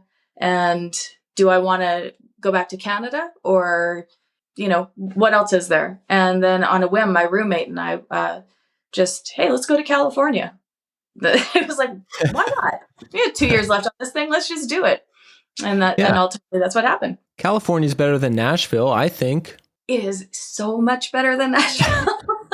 It is so much better than Nashville. I'm going to get hate for that, and I don't care. It's worth it. Yeah. Listen, it's just our opinion. Everyone else is entitled to theirs. But I was in Nashville one night on a tour like 20 years ago. I remember it being cool, but it's not my vibe. There's like I don't know, it's like a lot of cowboy hats and acoustic guitars. I'm more like a shady punk show, imminent threat of danger. That's more my vibe. Yeah. Okay. Yeah. Nashville is not for you. No, I'm sure there may have been an underground scene, but I never really found it. And it's exactly what you said. Everybody's playing for tips. Every bar is full of great singers, great songwriters playing cover songs and just hoping to get their deal. And it was a lot. And it just didn't fit for me at all. I don't know. But it's also changed a lot in 20 years, I wouldn't even recognize it anymore from what I've heard from some of my friends. It's just changed so much. Yeah. Where in California did you end up? I ended up in North Hollywood. Actually, I started in Fullerton, was my first spot, Fullerton. And because some friends of ours lived out there. So we went that way first, and then ended up in North Hollywood because we wanted to be a little closer to the music scene. And when you went there, did you have a specific plan in mind of what you wanted to do, or were you just going and whatever happens, happens? Whatever happens, happens. It was just, okay, this is just let's just see. What is this place? What is this? And it's crazy. Everything just snowballed so quickly, both my friend and I met Dave within a couple months, and she met her now husband, like probably a few months later. So it just was meant to be. It was, we were told so many times. There was one person in Nashville that told us, you guys will be back. You'll be back. You're not going to stay out there. California is brutal. And we were like, no, we were both feeling pretty good about it. So we lucked out. That's a good motivator. Someone said that to me when I first moved out of my parents' house into the city in Philadelphia. They were like, oh yeah, everyone moves down there, but then they come back. And I was like, I can never come back. I do not want to come back. And I never did. Like, well, you know what? I tried to, and it really did not work out. It lasted like 2 weeks, and then I went back. So that's a good motivator. It's a good motivator. Is 100%. How did you meet Dave? So like I said, I used to book music in Nashville. So we ended up having a mutual friend that when I was in Fullerton, invited me to go to a show at the Troubadour. And I had never been to anything yet, really, other than little shows in Fullerton. So I decided to make that drive. And it's kind of a silly story, but all the places that I would go to in Fullerton had a very young crowd. And I was in my 30s at this time, so it was a very young crowd. And when I went into the Troubadour, I was just standing at the bar, and Dave walked by me. And I immediately texted my friend and said, hey, there's good-looking guys here over 30. And it was like my very first text. But then he walked up on the stage, and I said, never mind, he's a drummer. That was the next text. So she reminds me of that all the time. But but we met after the show. He was just jamming with a couple friends, and we just hit it off. And I think we became Facebook friends or something like that soon after. And then he went on tour. So we just started communicating. He would come off stage with Slayer and get online with me, and we would talk for hours. So like the first 5 months, that's all. It was just us talking nonstop. So it was really cool. So not a fan of drummers before? No. Well, I shouldn't say it like that. I just wasn't interested in musicians as a whole. So, I know that that's a whole thing, but I was on stage and I saw a lot, not on stage. I was working, with Wayne and all these various personalities, in an orchestra and interchanging musicians all the time. And then Nashville, going there and working the way I did out there, I saw a lot of shenanigans in Nashville. And I just didn't think it was good. Like I don't have the trust, So I just didn't think it was I didn't want to be in a relationship with somebody that had to tour all the time and you never knew what was going on. And, and plus I had bad relationships. So my trust was already busted for many reasons. So you know what I'm saying? I do not blame you at all. Musicians are a special breed, but even Yes. within musician circles, we joke about drummers and say they're an even more special breed. So That's so funny.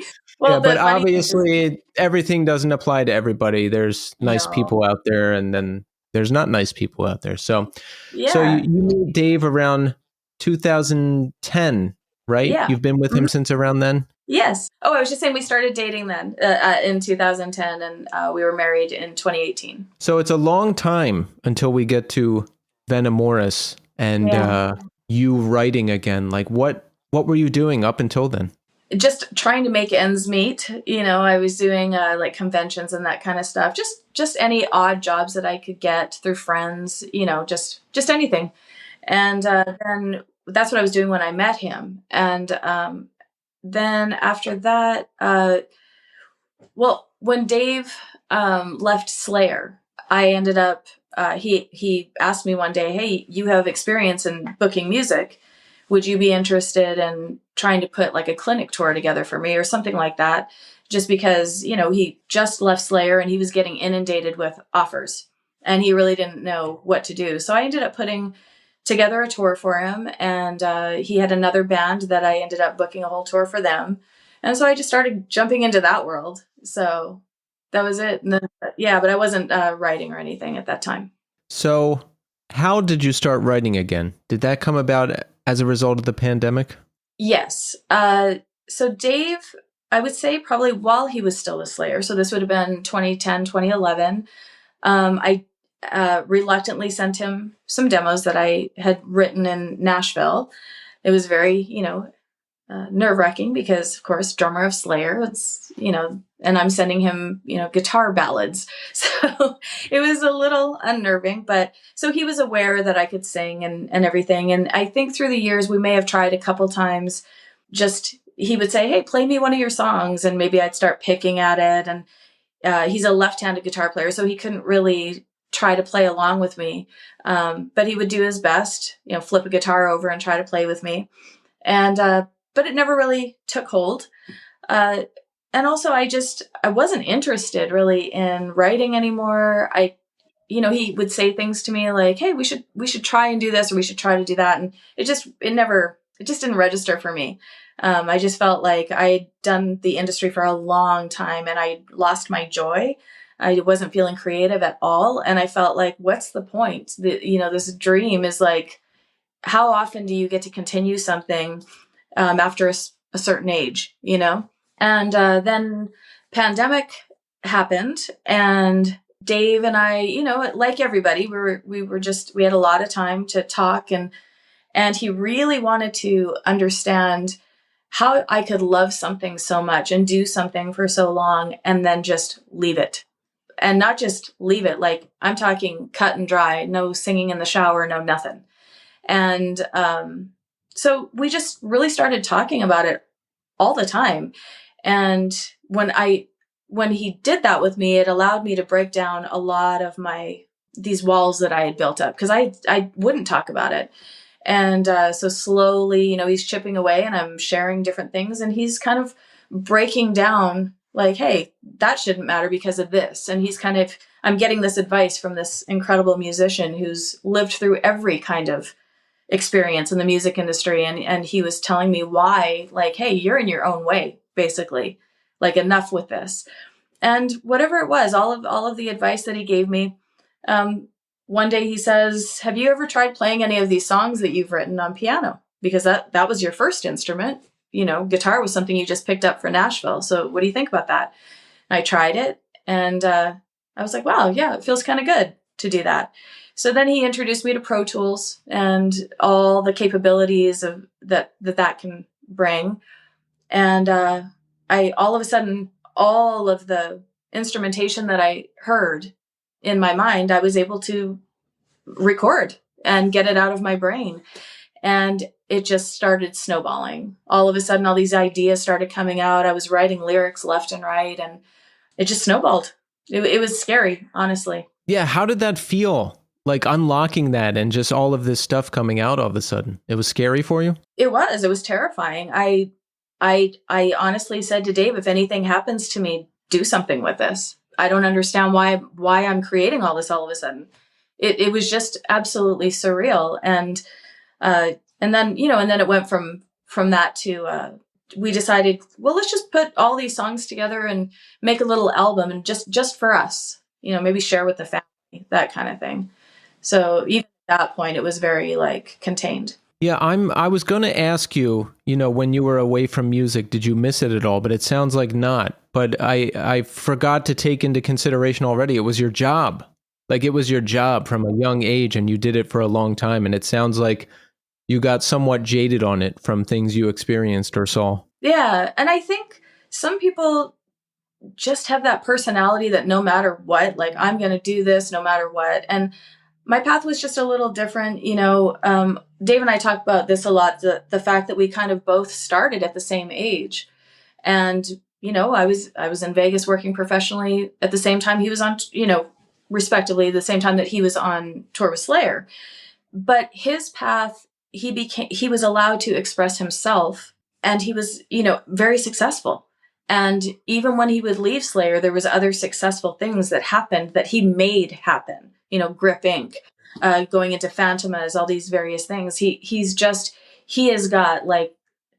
is meant to do this, and he has got the personality for it, And for me, it was a different path where I came out of the gate strong, and then leaving Wayne, it just tapered down. And for my personality, getting a lot of rejection and being told, oh, you can't write lyrics like that, or you shouldn't use these kind of chords, it just stays with me. And so it just started to be things where it's just like, this isn't meant for me anymore. And not only that, single, getting older, you need a job, you need something to fall back on. You gotta get serious about your life. I didn't want to be somebody, just no disrespect to anybody that does this, but I didn't want to be performing in bars for tips just because I love to sing. So it just became just something not great for me anymore. Yeah, I can relate to what you're saying a lot because, I had to work from a young age. I had to, because I had to get out on my own and support myself and, not live at home. And then I would not take criticism well. Yeah, I was not the type of person who would just keep going. What other people say don't matter. I'm going to grab this. If the band broke up, I'd be like, well, there's nothing else out there. I guess that's it. Or if I tried to start a band and people weren't into it, I'd be like, oh, well, I guess I suck. That's it. And then that would be it for a while. I would really personalize that type of stuff. Yes. Yeah. And it's so hard. Like during the Wayne Newton years, Wayne would let us know. He'd critique us. He'd isolate vocal tracks every night. You never knew who he was going to record. And then, just to make sure that you're on point. So it was a very strict, perfectionist driven job. And so to leave that, and then to go to Nashville and think that, hey, I'm pretty good at this. I'm a good singer. I'm solid. And then to just basically be kicked down, where the Wayne Newton stuff, nobody cared about that. As a matter of fact, I was told not to talk about it. Like there wouldn't be, because you're just up there, backup singer singing cover songs. Like nobody cares about that. If you want respect, you better get out there, get your guitar, start singing. And that was me. So it just didn't, but yeah, that kind of stuff it's debilitating. And it sounds like our personalities are similar in that way, where you can then kind of get buried under, you feel disillusioned. And I process things very heavy. I'm not the type of person that can just let things go and just move on. And even if I tell you I have let it go, the narrative is still back in my brain, just going 24/7 for a while. So Yeah. Yeah, I before I could never let anything go. I sometimes still can't. So now I'll let things go and the narrative will still be there, but I won't act on it anymore. So that's progress. There you go. Nice. Good job. I respect that. So we're piecing these songs together. What happens? Do we record a bunch and then get the first album together? Like, did you want to release it? We know it ended up coming out, but like, what happened and how did you feel about it? Well, that was an interesting story for sure, because I was comfortable with putting it together and maybe just putting something together for family and just for us. That was fine, and I certainly didn't think, to separate from our relationship, I certainly didn't think that Dave Lombardo would want to put out an album of songs that are really ballads and journal-esque, but Dave was the one that I believe he first sent it to Greg and Mike at Ipecac, Mike Patton, and they thought it was great, but they were like, we don't know what we would even do with this. So they were, I believe it was like, our label's for making people sick, it's like, what are we doing? They're like, it's too pretty. So Dave told me about that. And of course that was a little like, oh, but also that was not meant to be at that time. And Dave was in the process of mastering the Dead Cross album, the second album.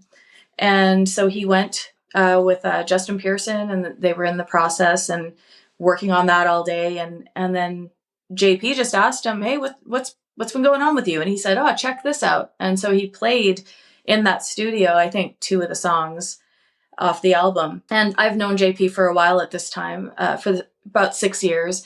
And he was like, that's Paula?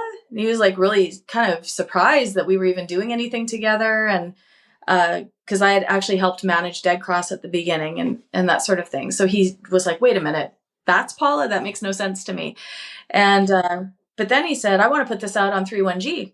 And Dave was kind of shocked. And he said, Dave, it's like the most punk thing ever. Dave Lombardo putting out an album like this? That's punk. So he really started the ball. He didn't think it was cool for us to put it on just Bandcamp or do something.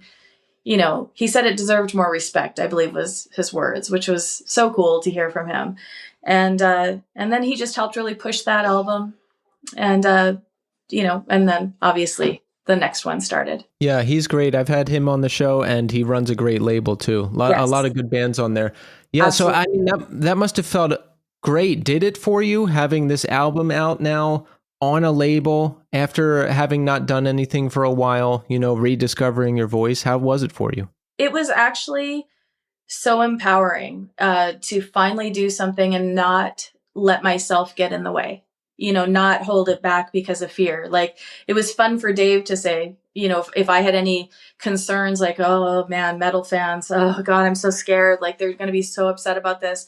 And you go, too late. It's already out there, So I was like, yeah, you're right. Like, what am I freaking out about? It's already done. It's in motion. So it was really empowering. I think it threw me into the pool, and it allowed me to see that, there's a lot of music lovers out there that aren't expecting me to be a certain way. They were just like, hey, new music, cool. It took me out of the little bubble that I lived in. And so it was very empowering, and I'm so grateful for that first record and for Dave encouraging me and for JP and everything. It's just awesome. Yeah. And look, metal fans are always upset about something. So me too. we just have to let them be.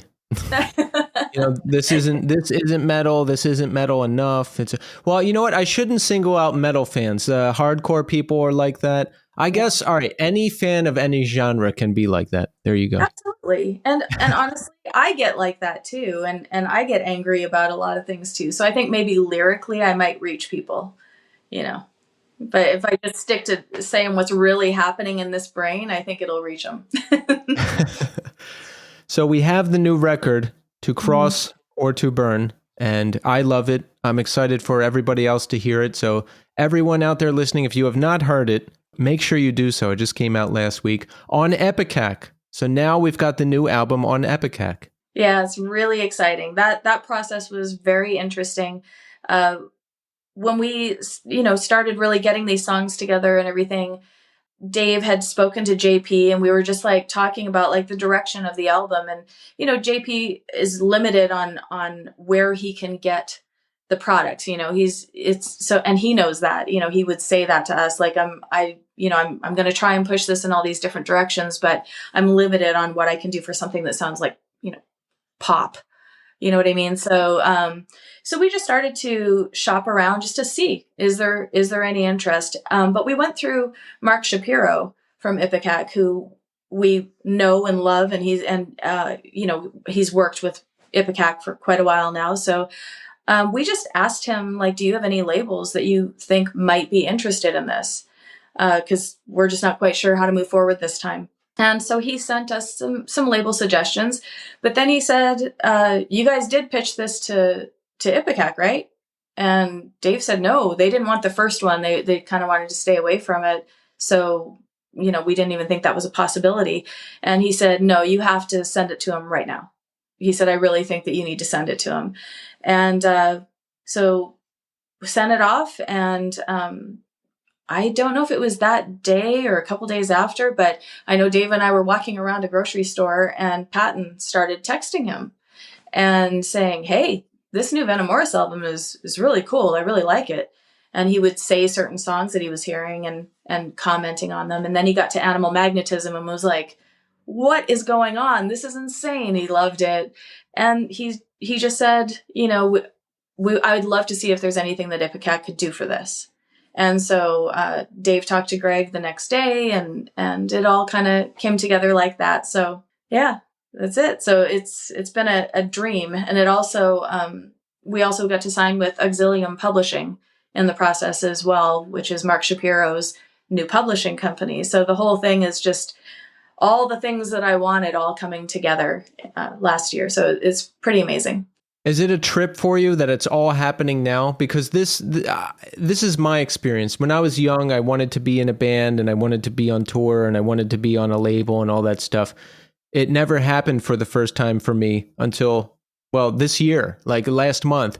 And now that all the stuff is happening, like label, release, PR, all the stuff, music video, I'm like, wow, great. It's I'm shocked that it's happening now, because there's been so many times in my life where I just thought I was done with music. Music was done with me, and that was it. So how is it for you now that all of these things are happening? Wow. Well, first of all, congratulations to you. That's awesome. Thank you.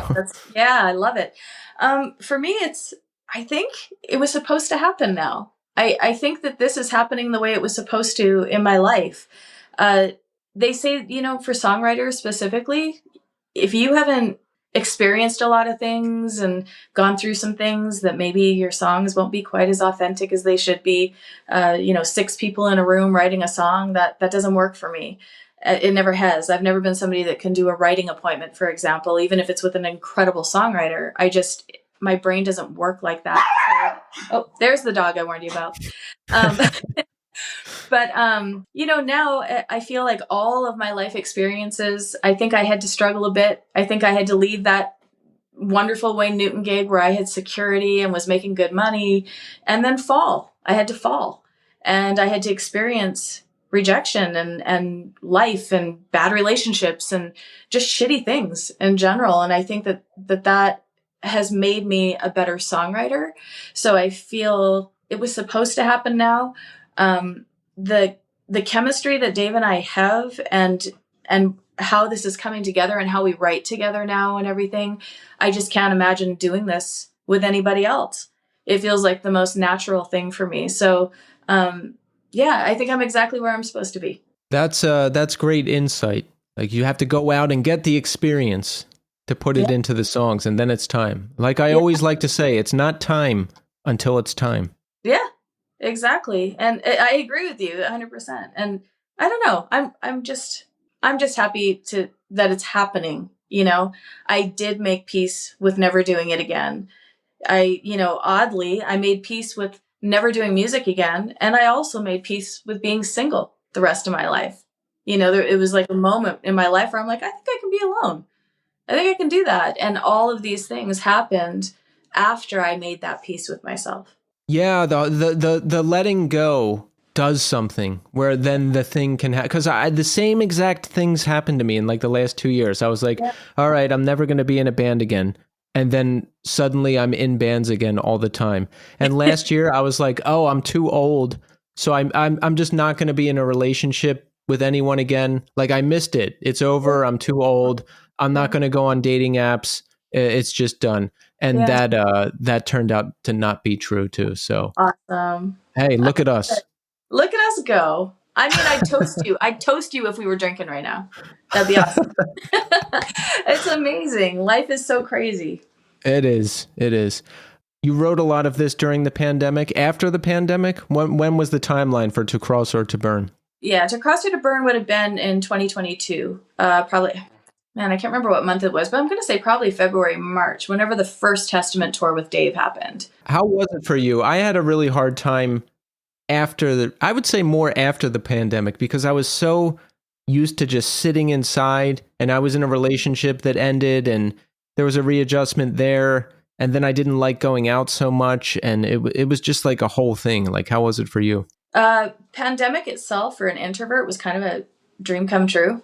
For a long time, I did get a little stir crazy here and there, but Dave and I have a lot of fun together, and we managed to make it enjoyable, and brushed up on my producing skills, or my recording skills, I should say, because he was doing so much that I was having to record him at home. So I got, better at that.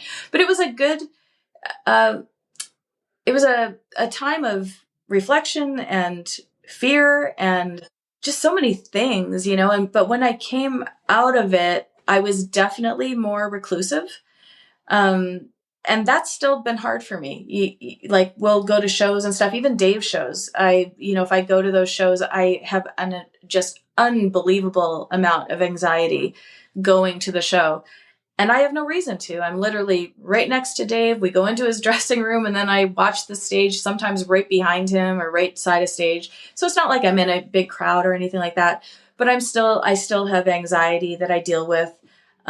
Conversations with people, replay them in my head over and over afterwards. Did I say anything wrong? Should I have said that?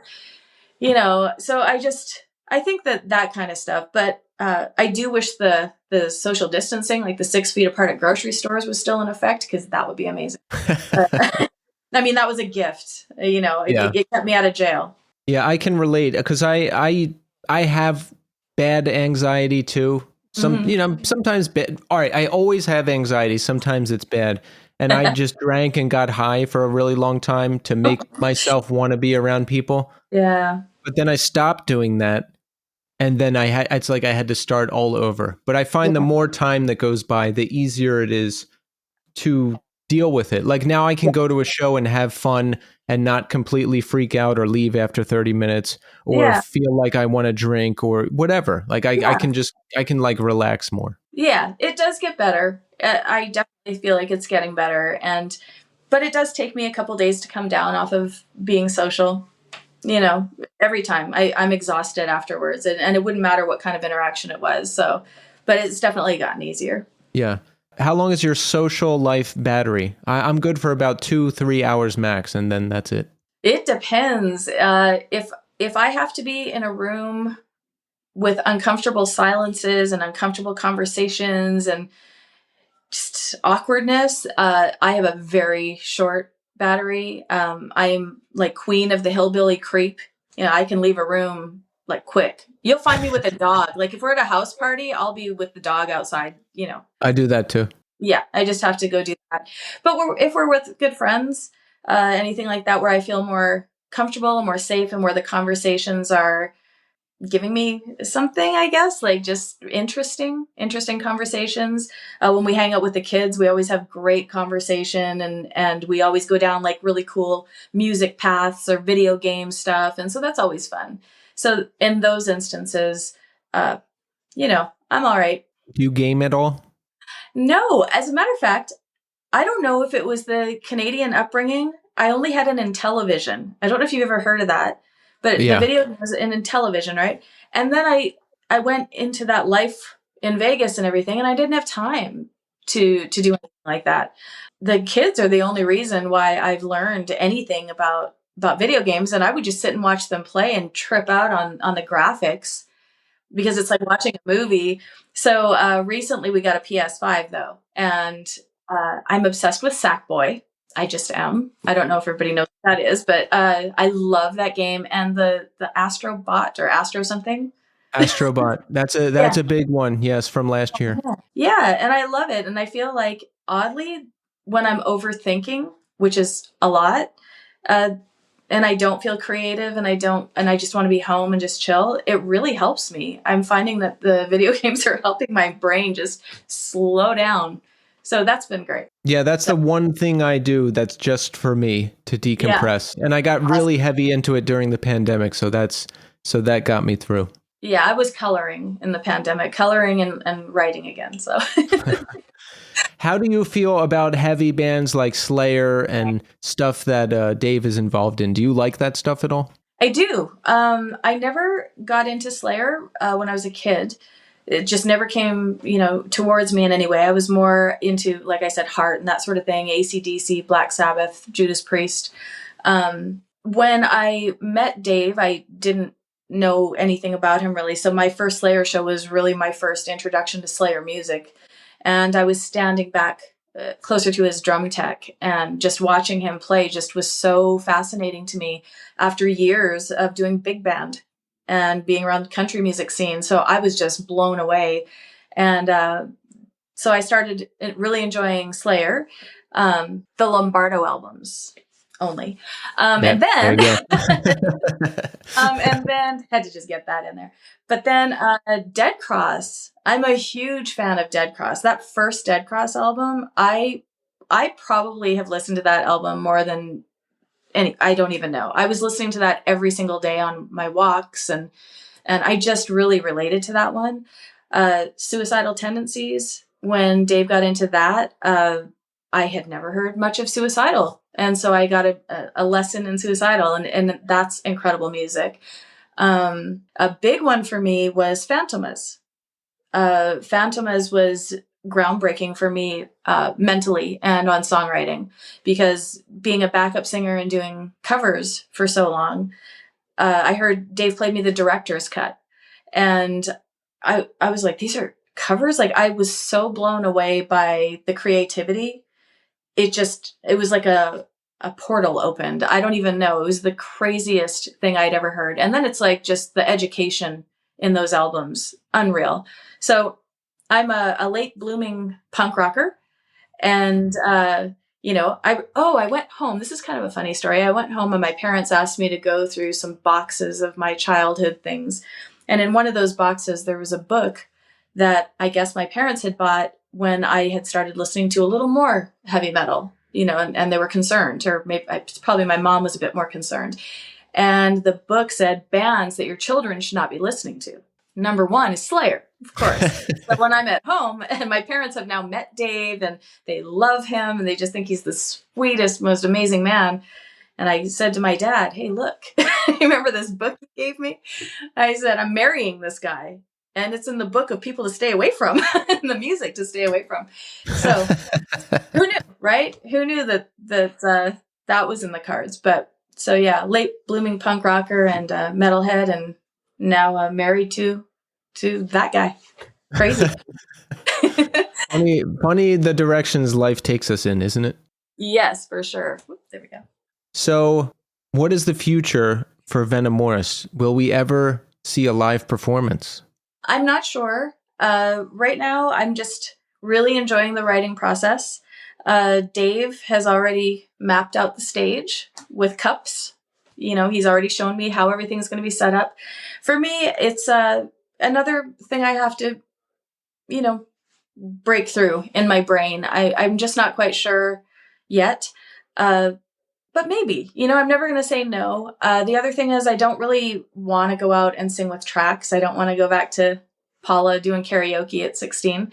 But I really want to honor the music in a way that I feel it deserves after all this time and how long it took for it to happen for me. So I would love to have strings and backup singers and all that kind of stuff. But of course, that's very expensive. And for a new project, how expensive it can be to play and make sure that everybody's taken care of correctly and that sort of thing. So I'm not really sure, but I don't think I'll ever say no, or I'll never say never, I guess is the way to phrase it. Maybe one day. Okay. Well, We're going to keep waiting, but I hope it happens. Thank you. Thank you so much. And I love the record. So everybody out there, make sure you check out To Cross or To Burn by Venamoris. It just came out. And Paula, I just want to say thank you so much for coming on the show. I love the record. I hope there's more in the future, and thank you. Thank you. I really appreciate it, Keith. Thank you for your time.